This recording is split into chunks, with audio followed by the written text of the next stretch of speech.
नमस्कार मित्रांनो, चॅनलच्या एका नवीन व्हिडिओमध्ये आपल्या सर्वांचं हार्दिक स्वागत आहे।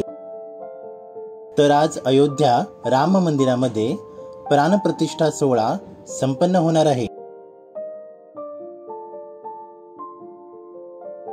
सकाळपासूनच सर्व मंदिरांमध्ये होम, भजन, आरती सुरू झाले आहेत।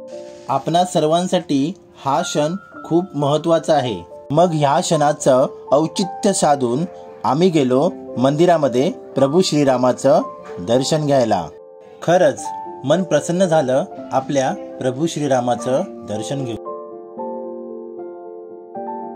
तर आज सर्व मंदिरांमध्ये प्रसाद, महाप्रसादाची सोय असणार आहे। मघाशी सांगितल्याप्रमाणे प्रत्येकासाठी हा क्षण महत्त्वाचा आहे। भाषेपेक्षा भावना महत्त्वाची असते आणि देव हा भक्तिभावेचा भुकेलेला आहे। देवाचं दर्शन घेऊन आम्ही केली देवपूजा।